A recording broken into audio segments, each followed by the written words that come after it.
사랑하는 성도 여러분, 우리 앞뒤의 성도님들에게 선포합시다. 하나님께서 하십니다. 선포하시겠습니다.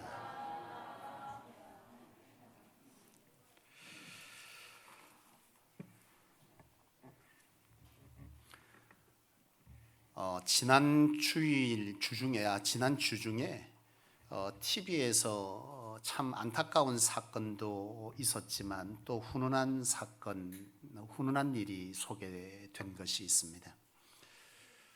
한 청년이 한 노인이 우산을 쓰지 않고 비가 추적추적 오는데 어떤 짐을 자그마한 리어커처럼 생긴 것에 이렇게 밀고 가고 있어요.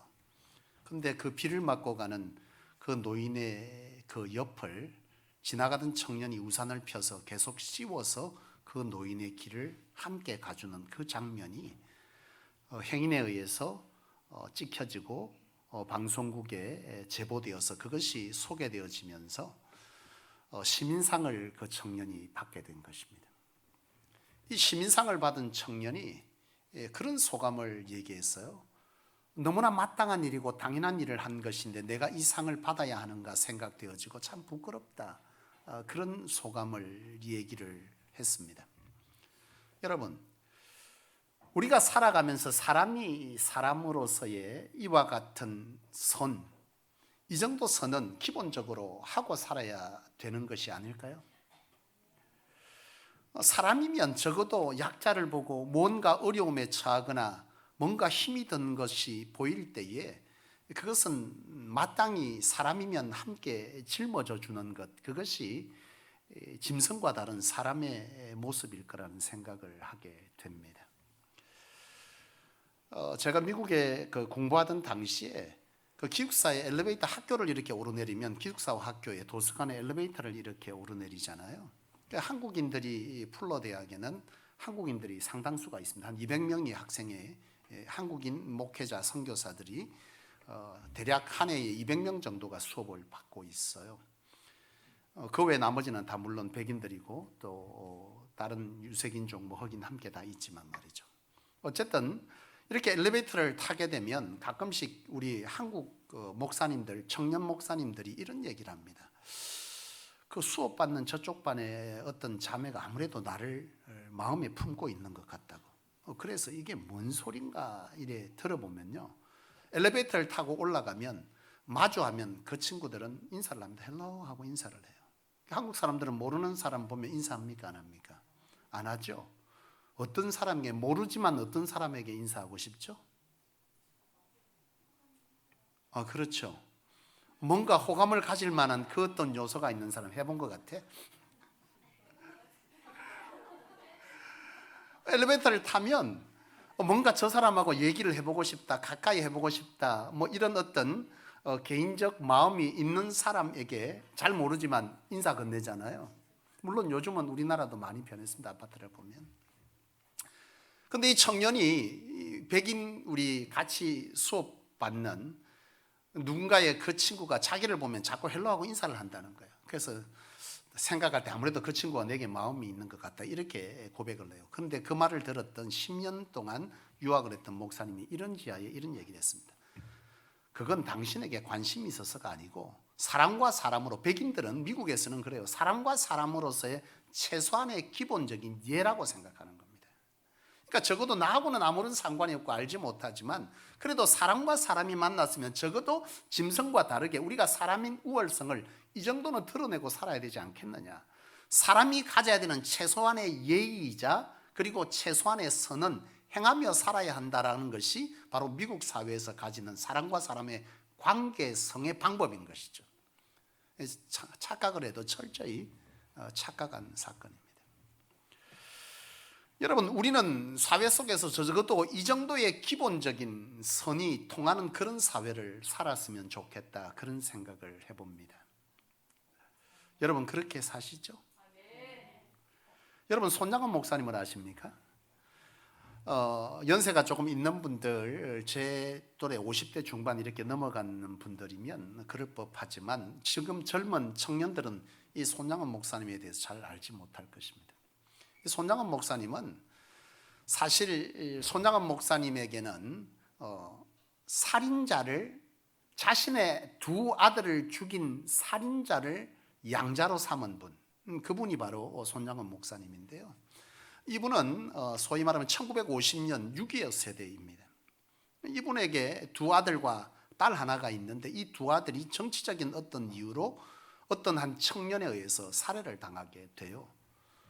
그런데 그 살해한 진범이 잡히게 되면서 이 살해한 진범이 바로 처형 단두대 위에 서게 됩니다. 이것을 이제 손양원 목사님 전해 듣는 거죠.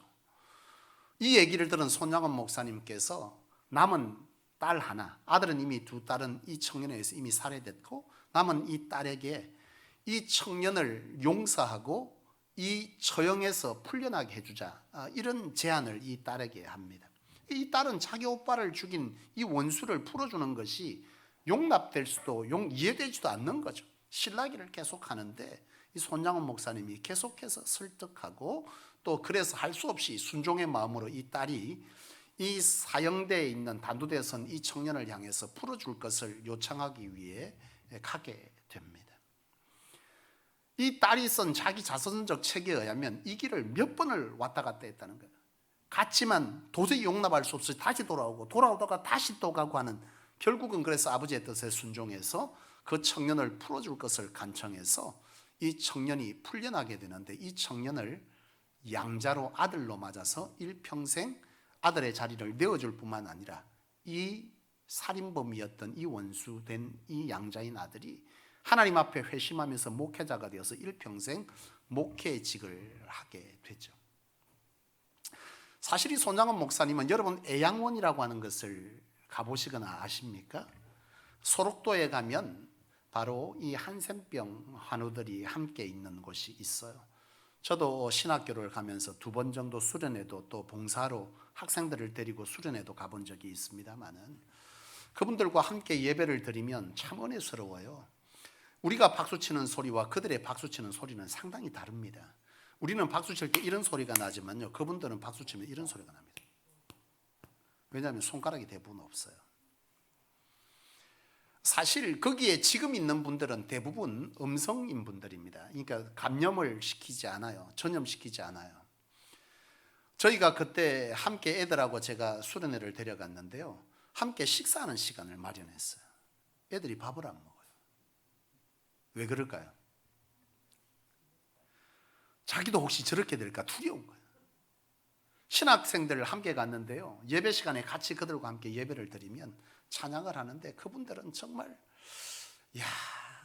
우리는 많은 것을 누리고 가졌고 그 어떤 이 땅에서의 소망조차 가지고 살지만 그분들은 그곳에서 일생을 살다가 인생을 마치게 되는 인생임에도 뭐가 그래 감사한지 감격한지 예배의 모습이 이루 말할 수 없이 평안 가운데 기쁨 가운데 예배하는 것을 보게 됩니다. 그런데 그들과 함께 식사를 이렇게 해보자. 그러면 함께 식사할 때 처음 간 분들은 대부분 다 두려워하는 게 표를 안 내는 것 같은데 표가 다 나요. 그래서 그분들이 그렇게 얘기합니다. 괜찮습니다. 우리는 이미 그것과 상관없는 분들입니다. 상관없는 사람들입니다. 그렇게 말을 해줘도요, 밥 먹는 게 영 시원찮아요. 참 두려움이라는 게 있는 것이죠. 코가 없거나 또 손가락이 없거나 여러 어떤 몸의 부분들이 이미 떨어져 나가고 없는, 이 손양원 목사님이 그 애양원을 처음 세웠고 그곳에서 그들과 함께 생활했던 분이 바로 손양원 목사님이시죠. 이 손양원 목사님은 6.25로 1950년도 유교가 발발하고 나서 이제 피난길에 나서게 되는 이런 모든 상황들을 맞게 됐을 때에 이 모든 이 한센 환우들이 손양원 목사님은 피난을 가실 것을 권유했습니다. 왜냐하면 이 환우들은 어차피 이런 인생을 사니 죽이지 않겠지만 목사님은 틀림없이 죽게 될 것이니까 빨리 피난길에 나서라고. 손양원 목사님 결코 거절하고 그들과 함께 있기를 스스로 결정하시면서 결국 공산당에 의해서 살해당하게 되는 그런 마지막을 맞게 됐어요. 우리가 이렇게 긴 세월을 지나서 듣게 되지만 그 사랑이나 그 그리스도인의 모습은 실로 아름다운 모습일 수밖에 없는 감동적인 인생의 모습입니다. 여러분, 왜 교회가 세상으로 하여금 비난을 받을까요? 세상은 교회의 어떤 부분을 비난하는 것일까요? 왜 복음을 전하지만 그들이 복음 앞에 등을 돌리는가? 여러분, 세상은요, 예수님의 인격을 비난하는 것이 아닙니다. 예수님의 인격을 말하는, 그렇지만 그들의 삶 속에 그 어떠한 예수님의 인격도 찾아볼 수 없는 그리스도인들의 삶의 형태를 보고 비난하는 것이죠. 여러분, 그들은 예배를 잘 못 드린다고, 11조를 안 한다고, 하나님 앞에 기도를 제대로 드리지 않는다고, 교회 봉사하지 않는다고 비난하는 것이 아닙니다. 그들은 최소한의 선조차도 기대할 수 없는 교회의 모습을 보고 더 이상 교회에 가고 싶어 하지 않는 것이죠. 이런 말 여러분 들어보지 못했습니까? 예수 믿는 사람이 더하네. 못 들어보셨어요? 많이들 들어보시고 사신. 믿는 사람이 더하다니까. 여러분, 이 시대의 세상은요, 손양원 목사님과 같은 놀라운 희생과 사랑을 교회에 기대하지 않습니다. 그것 때문에 비난하는 것이 아니에요. 적어도 이 시대는, 과거는 모르겠지만 적어도 이 시대는, 이 시대가 교회를 향해서 가지는 기대는요, 그 정도의 기대는 아예 기대하지도 않아요. 적어도 이 시대의 세상은 교회를 향해서 어떤 기대를 가지냐? 사람이 사람으로 가질 수 있는 최소한의 선만 행했어도 라고 하는 그 기대를 가지고 있는 것입니다. 4월 27일 국민일보에 이런 기사가 실렸습니다. 기독교와 천주교, 이슬람교, 불교 이 네 종교를 두고 호감도 조사를 했어요. 이슬람이 가장 호감도가 낮은 16%, 그 다음이 기독교였습니다. 기독교가 25%, 천주교 65%, 불교 66%. 놀랍지 않습니까? 기독교가 불교에 비해서 월등히 낮은 25%의 호감도, 불교는 66%의 호감도를 가지고 있다라고 안 믿는 사람들이 이 조사에 응했어요. 그런데 안타까운 것은 뭐냐면 이 조사에 응했던 사람들이 기독교 하면 어떤 단어가 생각나냐라고 하는 것을 이렇게 백지에 두고 기록하게 했는데요. 거기에 몇 가지의 특징들, 단어들이 계속해서 올라왔어요. 세속적, 이기적, 배타적, 이런 단어들이요, 기독교의 호감도를 저해하는 이유로 꼽았습니다.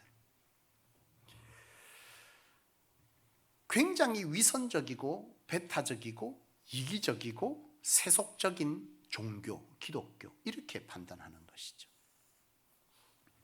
여러분, 이 시대의 교회가 급격히 무너지고 있어요.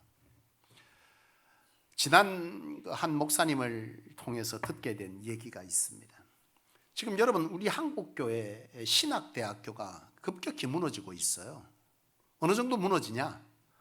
지금 한국교회의 신학대학교가, 지금 우리 한국교회의 가장 큰 교단이 어디죠? 대한예수교 장로회 통합측 교단이 한국에서 가장 큰 교단입니다. 근데 이 교단이, 우리가 지금 이 성소교회가 바로 통합측 교단에 속해져 있고 하메노에 속해져 있는데요. 작년도에 이 하메노회뿐만이 아니고 이 대한예수교 장로회 통합측 교단의 신학대학교가, 강나로 신학대학교를 제외한 모든 신학교가 미달 사태를 맞았어요. 신학생이 모자랍니다. 여러분, 신학생이 모자란다는 것은 한국교회의 미래를 말하는 것이죠. 이제 수년이 지나고 나면 이제 이 목회자가 점점 없어져서 목사가 없는 시대가 오게 된다는 것을 예견하는 것이죠. 하메노회, 저희가 속해 있는 하메노회가 340개 교회가 있습니다. 노회 안에. 한국 이 통합적 교단 중에 가장 큰 교단이 바로 이 하메노회이고, 이 성소교회가 거기에 속해져 있는데요. 이 하메노회에 이번에 목사 안수자 8명이고 거기서 젊은 세대는 단 3사람밖에 없습니다. 심각한 사태인 거죠. 더더욱 놀라운 것은 뭐냐? 부산의 한 모 교회에 부교육자 청병을 했어요. 부교육자 청빙에서 이제 이력서를 받아서 청빙을 하게 되고 이제 한 분이 이 부목사님으로 청빙됐습니다. 수협회가 마쳤어요. 수협회가 마친 이후에 이 부목사님이 담임 목사님에게 이렇게 얘기한 거예요. 목사님, 수요일 날에 제가 특별히 찬양 인도를 하는 것도 아니고 뭐 설교를 하는 것도 아니고 제가 특별히 할 일이 없는 것 같은데 수요일 날 꼭 예배 나와야 됩니까? 이게 부목사님이 담임 목사에게 묻는 질문입니다. 물론 이분은 30대죠. 놀라운 일입니다. 저희 때는 생각도 못할 일이라 말하면 날 보고 꼰대라고 합니다. 한국 교회가 이렇습니다. 심각하게 무너지고 있는 것이죠. 왜 무너지고 있는 거죠?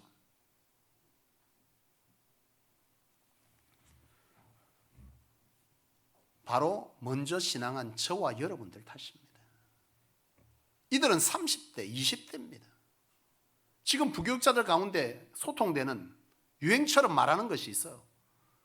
살에 준 만큼 일하자. 제가 사역하면서 저는 사역하는 교육전도사의 세월을 누구보다 길게 했어요. 부교육자 세월은 20년 정도를 했는데 한 번도 가기 전에 사례비를 물어본 적이 없습니다. 물어볼 필요도 없습니다. 어째서 40만 원이나 50만 원이나 거기서 거기니까 아무 의미가 없죠. 뭐 100만 원이나 150만 원, 170만 원이나 거기서 거기 거죠. 그런데 지금은 그렇지 않습니다. 왜 이렇게 되어졌느냐? 그것은 우리 탓이죠. 왜냐하면 그 청년들 세대, 이 30대 세대가 누구를 보고 신앙을 배운 거죠? 앞선 저와 여러분들, 이 세대를 보고 신앙을 배운 거예요. 그리고 그들은 배운 대로 말하고 있는 겁니다. 교회가 무너지는 것은 여러분 전도하지 않았어가 아니라 전도되지 않았어가 정확한 말이죠.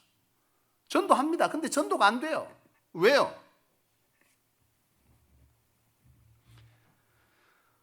여러분 한 사람 한 사람이 교회입니다. 맞죠? 저가 교회고 여러분이 교회입니다. 저와 여러분들을 보고 교회 오고 싶은 생각이 들어야 하는 거죠. 제가 교회고 여러분들이 교회입니다. 그런데 지금 김수현 장로님을 보면서 정동주 집사님을 보면서 교회입니다. 내가 교회를 가고 싶나라고 할 때 저를 보고 여러분 한 분 한 분을 보면서 저분이 교회라면 저분을 따라서 교회 가고 싶을까? 라고 말할 때에 우리의 삶이 그들에게 어떻게 비춰지냐가 결국 그들이 교회로 올 이유가 되는 것이죠.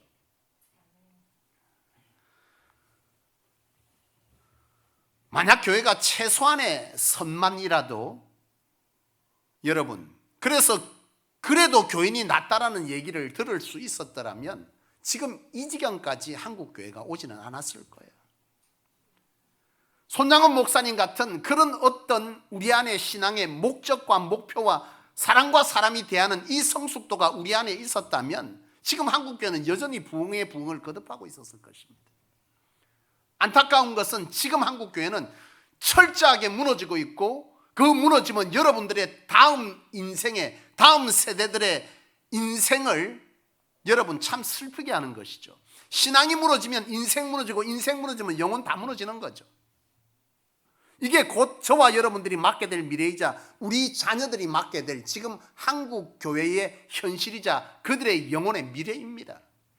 나는 저와 여러분들이 이 사실을 보며 가슴을 쥐어뜯는 안타까움이 있어야 할 줄로 믿어요. 교회가 그리 되든 말든 내 인생만 잘 되면 된다라고 하는 이 안일한 생각이 우리 후손들이 맡게 될 영적 세계, 영적 상황, 그들이 죽음 이후에 맡게 될 영원한 하나님의 나라에서의 그들의 시간이 얼마나 비참해지는지를 우리는 인식해야 합니다. 나는 저와 여러분들이 다시금 세워야 할 책임 앞에서의 거룩한 부담감이 이 시간 우리로 가슴 뛰게 할 수 있기를 간절히 축원합니다. 오늘 말씀은 인과응보의 말씀의 법을 벗어나 그리스도의 사랑의 법, 용서의 법, 관용의 법을 배워라, 가지라 그렇게 말씀하죠. 오늘 말씀 여러분 구약의 법은 어떤 말씀이죠? 눈은 눈으로, 이는 이로의 말. 너가 눈을 다쳤으면 그를 눈을 헤아라. 그가 이를 헤았으면 너도 이를 다치게 해라. 이것이 구약입니다. 왜 하나님 그런 법을 주셨을까요? 그때 당시에 이 구약 시대에는 법 자체가 없어요. 여러분, 사람이 심정이 그렇잖아. 제가 정동일 유사님의 뺨을 한 대 맞았어요. 너무 화가 나 죽겠는 거예요. 그러면 여러분, 화가 나면 뺨을 한 대 때립니까? 두 대 때립니까? 예? 직성이 풀 때까지 때리죠. 두 대는 무슨, 한 대 맞았는데 이게 기분 좋게 맞으면 되는데 너무 기분 나쁜 거야. 그러면 어떻게 해요? 만약에 내가 힘이 더 세, 충분히 때릴 힘이 있어. 근데 정준일 씨는 얼떨결에 화가 난다고 내 뺨을 때렸어. 그러면 어떻게 하겠어요? 한 대는 무슨, 정준일 씨는 길바닥에 넘어져서 거품을 흘릴 때까지. 이게 인생이야. 하나님 그거 못하게 한 거예요. 영적 질서의 기분을 잡아주고 싶어. 적어도 너희 감정을 다스려서 그 이상은 하지 마라 라고 하는 것이에요. 이 신약의 법은 무슨 법입니까? 예수 그리스도의 희생의 사랑의 법이죠. 그래서 오늘 말씀은 너희가 오른뺨을 때리거든 왼뺨을 때리는 게 아니라 왼뺨도 돌려대라, 그렇게 말씀하십니다. 오리를 가자 하면 심리를 따라가지고 겉옷을 달라면 속옷까지 벗어주라, 그렇게 말씀하시죠. 그러면서 말씀하시는 것이, 너희가 만약에 눈은 눈으로 이는 이로 그렇게 한다면 그건 세상 사람이 하는 것이 아니냐. 사랑할 만한 자를 사랑하고 너희 원수된 자를 미워한다면 그건 세리, 다시 말하면 신앙의 형태는 모습은 가졌으나 진짜 하나님이 없는 그들과 무엇이 다르냐. 다시 말해서 지금 이 말씀은 오늘 믿는 자는, 세상은 우리로 하여금 손장원 목사님의 대단한 어떤 선을 기대하지 않지만 오늘 이 말씀은 그런 선을 너희가 행해야 할지니라, 그렇게 말씀하는 것이고, 이것은 무너지는 한국교회를 다시금 살릴 수 있는 방법을 대안으로 주시는 말씀인 것입니다. 지금 저와 여러분들이, 교회인 저와 여러분들이 세상이 우리의 오른뺨을 돌려댈 때 남들은 양뺨을 때리지만 우리는 뭐 하는 거예요? 왼뺨을 돌려댈 수 있는 이 사랑의 원자탄, 이 손장원 목사님, 자신의 자식을 죽인 그 자를 대갚아줘도 시원찮은데 그를 양자 삼는 이런 모습을 예수님께서 우리에게 보여주셨고, 그 모습을 우리가 해야 한다 말씀하시며, 그것이 진정한 그리스도인 세리와 다른 모습이자 이것이 무너지는 한국교회의 미래를 다시금 세울 수 있는 방법이라고 주시는 말씀이 되는 줄로 믿습니다. 오늘 이 말씀은요, 사람이 사람을 대하는 영적 수준, 심령의 수준, 가치의 수준을 높여주는 말씀이에요. 여러분, 수준이란 말을 하잖아요. 여러분, 수준이 좀 어떻습니까?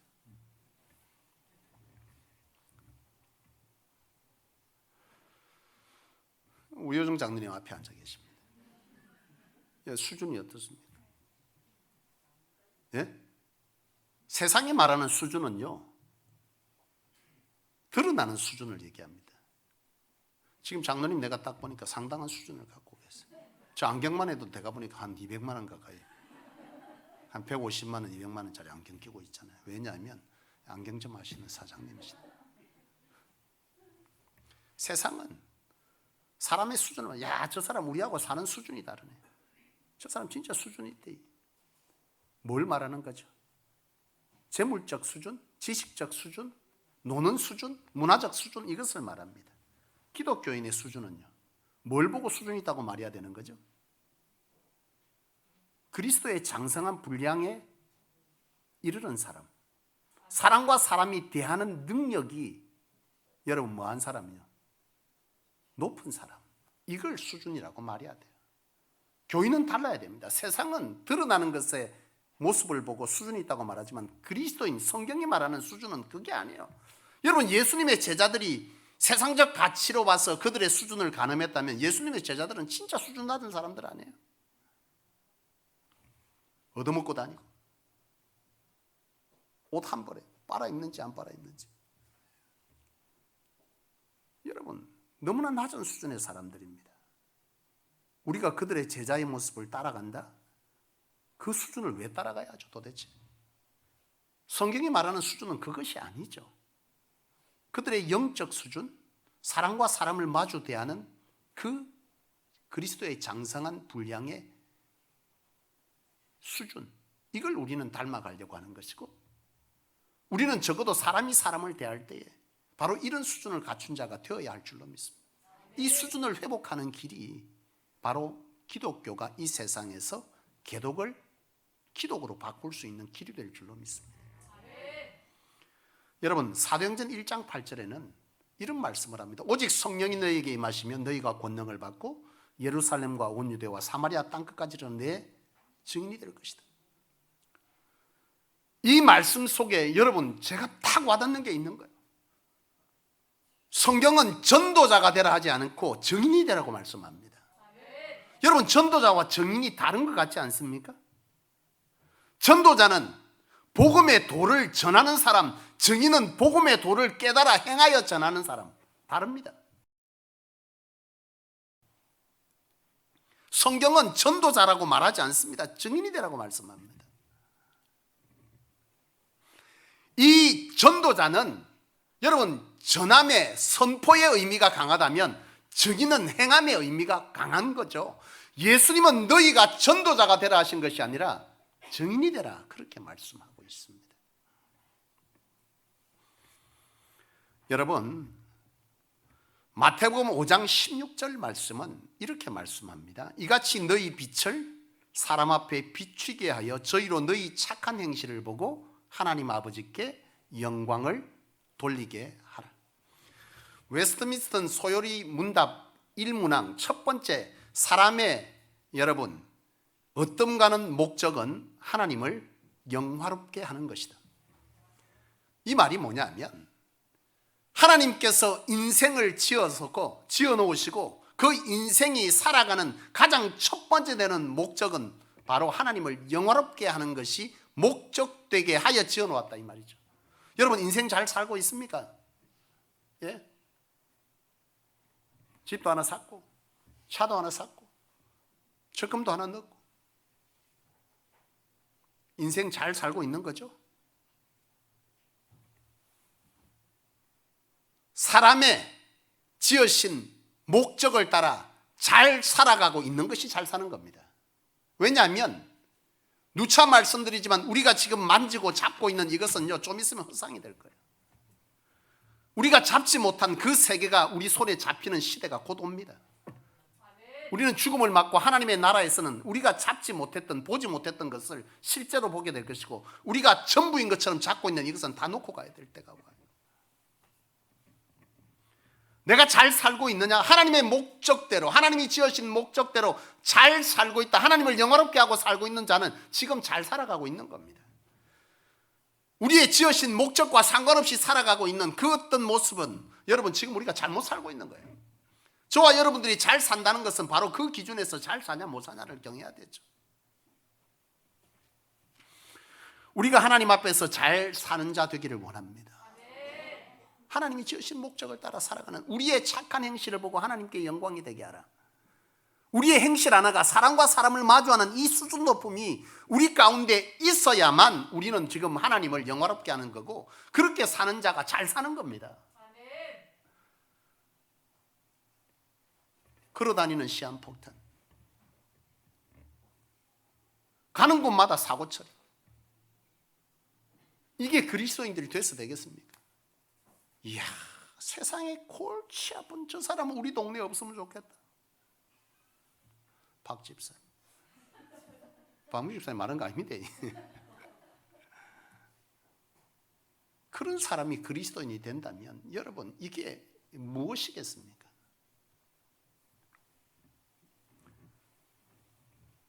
여러분, 세상이 기독교를 개독교로 하는 것은 전함이 없어서가 아니라 행함이 없어서일 것입니다.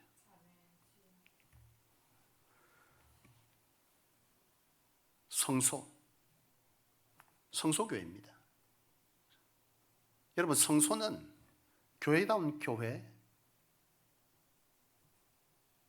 세우라고 하나님께서 이름 지어주신, 개척하게 하신 교회죠. 교인다운 교인이 도대체 뭡니까? 가끔 제가 이제 10주년을 넘으면서 우리 성도들이 성소를 이해하는 분명한 어떤 정체성, 아이덴티티가 서는 것 같아요. 근데 그전에는 성소 스타일 하면 말하는 게 다 틀렸습니다. 근데 대부분의 말의 뉘앙스가 어떻냐? 성소는 세련됨, 수준이 있는 뭐 이런 건데 그 수준이 다 세상적인 수준을 말하는 거더라고. 그게 성소 스타일이래. 물론 외부에서 온 목사님들이 성소교회 오면 좀 수준 좀 있네 그런 얘기 하십니다. 여기에는 조금 전에 말했던 세상적 기준에서의 수준을 말하는 것입니다. 한 목사님이 저희 교회에 오셔가지고요 커피가 먹고 싶어요. 그래가지고 떡 찾는데 자판기를 찾더라고. 막 이렇게.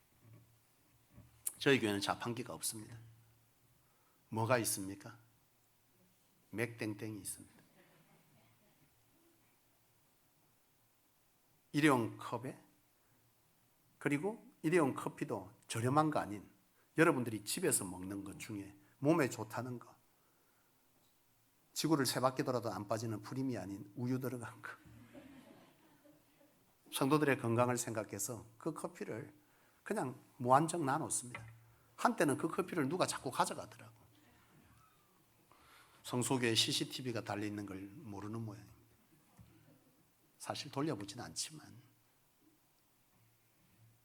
그걸 보고 이야 자판기를 아니고 그 커피를 이 교회는 줍니까? 그렇습니다. 이게 성소입니까?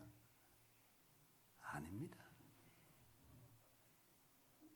증인은요 하나님의 다스림을 통해서 하나님이 우리를 지배하시고 그 지배하심이 우리의 삶의 죄로 인하여 무너졌던 삶을 회복하게 하심의 결과치를 세상 가운데 하나님이 하셨다라고 전하는 것이 증인이고, 그리고 예수 그리스도의 십자가의 사랑이 바로 이처럼 손양원 목사님의 삶과 같은 모습으로 드러나짐으로 인해서 세상이 그리스도의 사랑을 알게 하는 것이 증인입니다. 이 두 가지 의미가 있어요. 성소는 그 일을 위해서 세워진 교회이기 때문에 성소 스타일은 그런 것이어야 합니다. 그것을 위해서 세워진 교회. 저는 기대합니다. 우리 교회 청년들 지금 이렇게 있잖아요. 저는 내년에 제가 이제 직접 청년부를 지도하게 됩니다. 성소교회 청년부는 아주 야릇합니다. 회춘시키는 청년부. 결혼해도 40세까지는 청년부에 있습니다. 놀랍죠? 우리 이만하 집사님이 목사님 나 회춘한 것 같아요. 젊어지는 것 같아요. 이만해서 올해 40이거든요. 청년부에 가야 돼. 결혼도 했는데. 너무 행복해 하시더라고요. 세월을 돌려드립니다. 제가 청년부를 내년에 직접 지도하겠다 했습니다. 부목사님에게 내가 내년에 직접 하겠다. 목표는 하나입니다. 요즘 청년들 같지 않네. 무슨 의미인지 아시겠습니까? 하나님 앞에서 요즘 청년 같지 않은, 수요일날 교회 나와야 됩니까? 주는 만큼 일하면 됩니다. 이게 아닌. 우리 교회 한 청년이 지금 신학대학원에 원서를 넣어놨는데요. 면접 갔어요. 면접 보러 갔는데 미리 그 공문을 발생하고 문자를 보냈는데 그 문자에 정장 입고 오라는 걸 이 친구가 못 봐버린 거예요. 다른 그 면접 보는 친구들은 다 정장인데 자기 혼자 청바지에 티를 입고 갔대요. 면접관이 딱 봤을 때 어떤 마음이 들었겠어요? 저놈 저거 좀 노는 놈이네 라고 생각했을 것입니다. 그 딸이 우여정 장로님 딸이에요. 면접을 봤어요. 면접을 보는데 그분의 생각이 완전히 뒤집어질 거라는 확신을 합니다. 왜 신학교로 가려고 하지? 왜 목사가 되려고 하지? 무너지는 한국교회를 개혁 갱신하는 일을 하고 싶어서입니다. 놀라운 대답이죠. 제가 일부 예배 때 우리 청년들 옆에 이렇게 찬양하는 청년들 앉아 있었는데요. 성소교회가